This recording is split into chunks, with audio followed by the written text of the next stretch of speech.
പ്രിയ സഹോദരങ്ങളെ, നിങ്ങൾക്കറിയാം, ഞാൻ ബലഹീനനാണ്, പാപിയാണ്, അറിവില്ലാത്തവനാണ് എല്ലാ കാര്യങ്ങളിലും. അതായത് പ്രത്യേകിച്ച് ആത്മീയ കാര്യങ്ങളിൽ ഞാൻ അറിവ് സമ്പാദിക്കാനായിട്ട് ബൈബിളെടുത്ത് വായിക്കും. ഓരോ പുസ്തകങ്ങളെടുത്ത് വായിക്കുമ്പോൾ എന്നാൽ എന്തെങ്കിലും സംശയമുണ്ടായാൽ ഏതെങ്കിലും ആ പുരോഹിതനോട് ചോദിച്ചാൽ അവർ ഒഴിഞ്ഞു മാറും. അതായത് ഈയിടെ ഒരു പുരോഹിതനോട് ഞാൻ ചോദിച്ചപ്പോൾ അദ്ദേഹം പറഞ്ഞത് പോയി വികാരിയോട് ചോദിക്കാനാണ്. അതിനെക്കുറിച്ച് ഞാനൊരു വീഡിയോ ചെയ്തതാണ്. എങ്കിലും എൻ്റെ സംശയങ്ങൾ ഞാൻ ചോദിക്കാൻ കാരണം അറിവില്ലാത്തവർ അറിവ് സമ്പാദിക്കുന്ന അറിവുള്ളവരിൽ നിന്നാണ്. ഓട്ടോ സഭയിൽ എന്ന് പറഞ്ഞാൽ മിക്ക പുരോഹിതന്മാരും മെത്രന്മാരും എല്ലാവിധ ഡോക്ടറേറ്റും എടുത്തിട്ടുള്ള ആൾക്കാരാണ്. എല്ലാവിധ ഡോക്ടറേറ്റും എന്ന് ഞാൻ പറഞ്ഞത് നിങ്ങൾ മനസ്സിലാക്കിയെന്ന് വിശ്വസിക്കുന്നു. അത് നിങ്ങളുടെ പേപ്പറിലും എല്ലാം വായിക്കുന്നതാണ്. പോട്ടെ, ഒരു 4 ഡോക്ടറേറ്റുള്ള ഒരു കണിയാൻ പുരോഹിതൻ അദ്ദേഹത്തിൻ്റെ ജോലി സഭയിലെ ആചാരങ്ങളെക്കുറിച്ച് പറയുകയാണ്. മന്ത്രകോടിയും ഒക്കെ ആരുണ്ടാക്കിയതാണ് കണിയാനെ? റെഞ്ചി പിക്കോശിച്ച കണിയാനെ ഈ മന്ത്രകോടിയും മിന്നുകെട്ടും ഒക്കെ ആരുണ്ടാക്കിയതാണ്? ദൈവം ഉണ്ടാക്കിയതാണോ? അല്ലല്ലോ, നിങ്ങൾ സഭ ഉണ്ടാക്കിയതല്ലേ. എന്നാൽ ഈ ആചാരങ്ങൾ ആര് ചെയ്യണമെന്ന് ഈയിടെ ഒരു ചോദ്യം അദ്ദേഹം ചോദിച്ചു. അതായത് മണവാട്ടിയുടെ തലയിൽ മന്ത്രകോടി ഇടേണ്ടത് പുരോഹിതനാണോ മണവാളനാണോ? ഇന്ന് നിങ്ങൾ ചോദിച്ചോട് നാളെ നിങ്ങൾ മന്ത്രകോടി ഇരുന്നതല്ല ബാക്കിയുള്ള നിങ്ങൾ ചെയ്യുമെന്നുള്ള ഉറപ്പെനിക്കുണ്ട്. അതിനെക്കുറിച്ച് ഞാൻ കൂടുതൽ പറയുന്നില്ല. അതൊന്നും അല്ല എൻ്റെ വിഷയം ഇപ്പോൾ. അതായത് ഇന്നത്തെ പുരോഹിത വർഗത്തിൻ്റെ വലിയ ഒരു ഉടായ്പാണ് ധൂപം കാട്ടൽ. അതായത് ഏതെങ്കിലും വീട്ടിൽ ഒരു പരകൂടാശയോ അല്ലെങ്കിൽ ഒരു മരണമോ സംഭവിച്ചാൽ അവിടെ ധൂപക്കൂട്ടി കൊണ്ടുള്ളൊരു പ്രഹസനമാണ്. അത് മരിച്ച വീട്ടിലാണെങ്കിൽ മൃതശരീരത്തിൻ്റെ അടുത്തല്ല, എന്തിന് അടുക്കള കൂട്ടുപോയിലിട്ട് എൻ്റെ അടുത്തും പോയി ധൂപം കാട്ടും. ധൂപം കാട്ടുന്നതിൻ്റെ ഉദ്ദേശം എന്താണെന്ന് ഈ പുരോഹിത വർഗം ഡോക്ടറേറ്റുള്ളവരാരെങ്കിലും പറഞ്ഞു തരണം. വേണ്ട. എന്നാൽ ഞാൻ വായിച്ചിടത്തോളം ബൈബിളിൽ 2 ഭാഗത്ത് ഞാൻ കാണുന്നുണ്ട് ധൂപം കാട്ടുന്നതിനെക്കുറിച്ച് പറഞ്ഞിരിക്കുന്നു. അതായത് ഉസ്സിയാവ് രാജാവ് 2 ദിനവൃത്താന്തം 26:16 അദ്ദേഹത്തിൻ്റെ പ്രൗഢിയുടെ കാലത്ത് അദ്ദേഹത്തിനൊരു തോന്നി യഹോവയുടെ ആലയത്തിൽ ധൂപം കാട്ടണമെന്ന്. അദ്ദേഹം യഹോവയുടെ ആലയത്തിൽ ചെന്ന് ധൂപം കാട്ടുവാനായിട്ട് പോകുന്നത് അറിഞ്ഞ പുരോഹിതന്മാർ, അസര്യ പുരോഹിതനും വേറെ 80 പുരോഹിതന്മാരും കൂടി അകത്ത് ചെന്ന് ഉസ്സിയാവിനെ പറഞ്ഞു, ഇത് നിനക്ക് വിഹിതമല്ല എന്ന് പറഞ്ഞു. എങ്കിലും അദ്ദേഹം ധൂപകലശം കയ്യിൽ വെച്ചുകൊണ്ട് തന്നെ കോപിച്ചു. ആ സമയത്ത് തന്നെ ആ ധൂപിടത്തിൻ്റെ അടുത്ത് സമയത്ത് ധൂപകലശം പിടിച്ചുകൊണ്ട് നിൽക്കുന്ന സമയത്ത് തന്നെ അദ്ദേഹത്തിൻ്റെ നെറ്റിയിൽ കുഷ്ഠം വന്നു. അത് കുഷ്ഠം വന്നു എന്നുള്ളതല്ല, അതും നമ്മൾ ശ്രദ്ധിക്കണം. 2 സക്കറിയ പുരോഹിതൻ, അദ്ദേഹം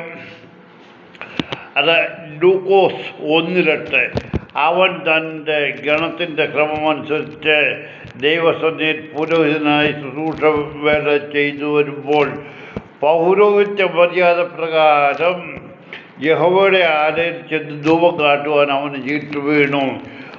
അവൻ യഹോവയുടെ ആലയത്തിൽ ധൂപപീഠത്തിൻ്റെ അരികിൽ നിൽക്കുമ്പോഴാണ് ദൈവദൂതൻ അവന് പ്രത്യക്ഷപ്പെട്ടത്. എവിടെയാണ്? ധൂപപീഠത്തിൻ്റെ അവിടെ. യഹോവയുടെ ആലയത്തിലാണ് ധൂപം കാട്ടേണ്ടത്, അല്ലാതെ കാണുന്ന കല്ലിലും മണ്ണിലും കോടിമരത്തിൻ്റെ ചുവട്ടിലും അല്ല. നിങ്ങളെവിടെ വേണമെങ്കിൽ കാണിച്ചോ, നിങ്ങൾക്ക് എന്നും കാണിക്കാം. പോകട്ടെ, ഇതൊക്കെ നിങ്ങളുടെ ഇഷ്ടപ്രകാരം നിങ്ങൾ ചെയ്യുകയും. ധൂപം കാട്ടുന്നത് എവിടെയാണെന്ന് ബൈബിളിൽ പറഞ്ഞിരിക്കുന്നത് ഇവിടെയാണ്. ഇനിയും വേറൊരു സംശയം, വിശ്വാസപ്രമാണം നമ്മൾ എല്ലാവരും ചൊല്ലുന്നതാണ്. അത് വിശ്വാസപ്രമാണത്തിൻ്റെ അവസാന ഖണ്ഡിക പാപമോചനത്തിന് മാമോദീസ ഒരിക്കൽ മാത്രമാവുന്നു എന്ന് ഞങ്ങൾ ഏറ്റു പറയുന്നു.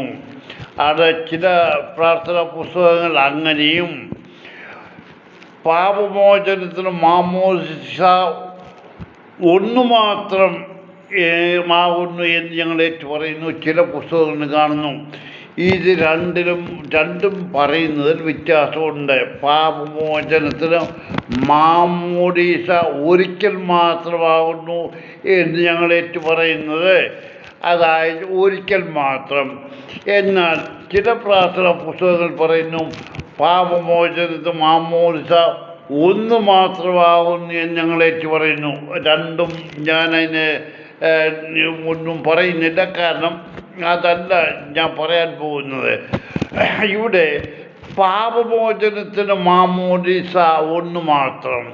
ഈ പാപം ഏതാണ്? ഏത് പാപത്തിനാണ് മാമോദീസ നമ്മൾ മുങ്ങുന്നത്? കുഞ്ഞുങ്ങളെ മുക്കുന്നു, അല്ലെങ്കിൽ സ്നാനമേൽക്കുക എന്ന് പറയുമോ അതിന്? ഏത് പാപത്തിനാണ്? യേശു ലോകത്തിൽ മനുഷ്യനായി ജനിച്ചതിന് ശേഷം യോഹന്നാൻ സ്നാപകനിൽ നിന്ന് സ്നാനമേറ്റു. അതിനുശേഷമാണ് ലോകത്തിൽ സ്നാനമുണ്ടായത്. എങ്കിൽ ഈ സ്നാനം എന്തിനു വേണ്ടിയിട്ടാണ്? എന്ത് പാപമാണ് ദൈവം ചെയ്തത്? അല്ലെങ്കിൽ മനുഷ്യൻ ജനിച്ച ഉടനെ ചെയ്ത പാപം എന്താണ്? അപ്പോൾ ചില സഹോദരോട് ചോദിച്ചാൽ പറയും യേശു ദൈവത്തിലേക്ക് ചേരുവാൻ ഏതൊക്കെ പറയുന്നുണ്ട്. അതായത് ചെന്ന് പറയുന്നു സഭയിലേക്ക് ചേരുവാനായിട്ട്. ഏതായാലും സഭ ദൈവം ഉണ്ടാക്കിയതല്ല, അത് നിങ്ങൾ പറഞ്ഞാൽ ഞാൻ വിശ്വസിക്കില്ല, അതിനെക്കുറിച്ച് പറയുന്നുമില്ല. എന്താണ് ഈ പാപം? മനുഷ്യൻ ജനിച്ച ഉടനെ പാപമോചനത്തിന് മാമോദീസ മുങ്ങുന്നു. ഈ പാപം എന്താണ്?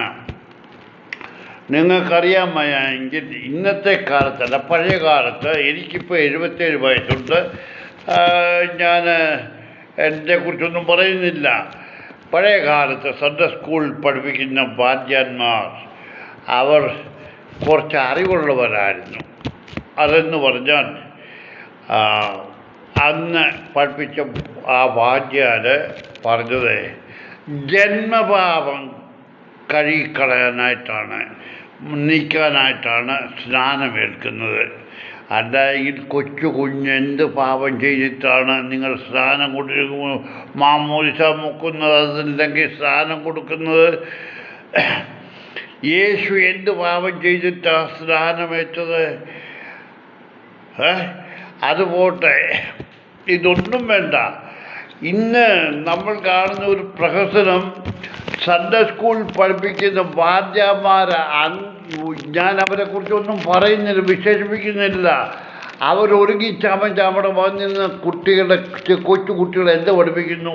OVBS വെയിലത്ത് തൊപ്പിയും വെച്ച് കൊടിയും പിടിച്ച് OVBS സിന്ദാബാദ് വിളിക്കാനല്ലാതെ അവരെന്തോ പറഞ്ഞു കൊടുക്കുന്നു?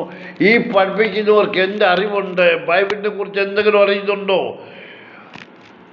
അവരല്ലെങ്കിൽ ഈ ഏതെങ്കിലും ഇടവകയിൽ ഒരു സൺഡേ സ്കൂൾ പഠിപ്പിക്കുന്ന വാദ്യാരോ ആരെങ്കിലും എൻ്റെ മുന്നേ വരട്ടെ? ഇല്ല, ഒന്നും പറഞ്ഞു കൊടുക്കുന്നില്ല. പഴയ കാലത്ത് ഞാൻ സൺഡേ സ്കൂൾ പഠിപ്പിക്കുകൊണ്ട് എന്നെ പഠിപ്പിച്ച വാദ്യാർ പഠിപ്പിച്ചത് നമ്മൾ കുരിശു വരയ്ക്കുന്നു, അതിനൊരർത്ഥമുണ്ട്, വെറുതെ കുരിശു വരയ്ക്കുകയല്ല. അതായത് നമ്മൾ കുരിശു വരയ്ക്കുന്ന ആദ്യം നെറ്റിയിൽ 3 വിരൽ വെച്ചിട്ട് അത് നെഞ്ചത്ത് കൊണ്ടുവന്നിട്ട് ഇടത്തെ തോളിൽ കൊണ്ടുവന്നിട്ട് വലത്തെ തോളിലോട്ട് കൊണ്ടുപോകുന്നു. അപ്പോഴാണ് അതിനെയാണ് കുരിശു വരയ്ക്കുന്നത്. നമ്മൾ അങ്ങനെയാണ് കുരിശു വരയ്ക്കുന്നത്. എന്നാൽ ഇതിനൊരർത്ഥമുണ്ട്. നെറ്റി എന്ന് പറഞ്ഞാൽ സ്വർഗം, നെഞ്ചെന്ന് പറഞ്ഞാൽ ഭൂമി, ഇടത്തെ തോളെന്ന് പറഞ്ഞാൽ ഇടത്തേതിൻ്റെ മക്കളായ നമ്മളെ, വലത്തെ തോള് വലത്തേതിൻ്റെ മക്കളായി നമ്മളെ കൊണ്ടുവന്നു. ദൈവം സ്വർഗത്തിൽ നിന്ന് ഭൂമിയിലേക്ക് വന്നത് ഇടത്തിൻ്റെ മക്കളായ വലത്തിൻ്റെ മക്കളായ തിന്മയിൽ പാപത്തിൽ മുഴുകിയിരുന്ന ജനങ്ങളെ പാപമോചനം തരുവാനായിട്ട് തന്നു വന്നിട്ട് എന്നാണ് കുരിശ് വരയ്ക്കുന്നതിൻ്റെ അർത്ഥം. അപ്പോൾ പോട്ടെ, ഞാനിതൊന്നും പറയുന്നില്ല. എന്നാൽ നിങ്ങൾ ആരെങ്കിലും പറഞ്ഞത് ഞാൻ ചോദിച്ചതിൻ്റെ അർത്ഥം ഞാൻ ഈ ധൂപക്കൂറ്റി വീശുന്നത് എവിടൊക്കെ വേണം, ഇന്ന് കാണിക്കുന്ന പ്രഹസനം ശരിയാണോ? അല്ല, ഈ പാപമോചനം എന്ന് പറഞ്ഞാൽ എന്താണ്, മാമോദിസ കൊണ്ടുണ്ടാകുന്നത് നിങ്ങൾ അറിയാവുന്നവർ ഏതായാലും ഡോക്ടറേറ്റുള്ള ഓർത്തഡോക്സ് സഭയിലെയോ ആരും പറഞ്ഞില്ല. എന്തിനു വേണ്ട പെന്തിക്കോസ്ത് സഭയിലെ ഒരുത്തരും പറയത്തില്ല. കാരണം അവർ പടുകളവന്മാരെ പിടിച്ച് മാമോദിസ, ഒരു സഭയിൽ മാമോദിസ സ്നാനമേറ്റവനാണെങ്കിലും പെന്തിക്കോസ്ത് സഭയിലേക്ക് എന്ന മാമോദിസ മുങ്ങണം. അതുകൊണ്ട് അതൊന്നും പറയുന്നില്ല. നിങ്ങൾ ആരെങ്കിലും ഓർത്തഡോക്സ് സഭയിലെ എന്തിന് ഡോക്ടറേറ്റുള്ള ഫാദർ അമയിലിനോട് ഞാൻ ചോദിക്കുന്നു, തോമസ് അമയിൽ, ഏതായാലും അദ്ദേഹവും പെർണശ്ശേരി ഓർത്തഡോക്സ് പള്ളിയിൽ അവിടുത്തെ മരിയൻ തീർത്ഥാടന കേന്ദ്രത്തിൻ്റെ ഉദ്ഘാടനത്തിൽ വരുന്നുണ്ട്. അദ്ദേഹത്തിനോട് കൂടിയാണ് ഞാൻ ചോദിക്കുന്നത്. നിങ്ങൾ പറഞ്ഞു തരാമെങ്കിൽ തരുവീൻ. വിശ്വാസികളാണെങ്കിലും ഡോക്ടറേറ്റുള്ള പുരോഹിത മെത്രാന്മാരാണെങ്കിലും പറഞ്ഞു തരുവീൻ.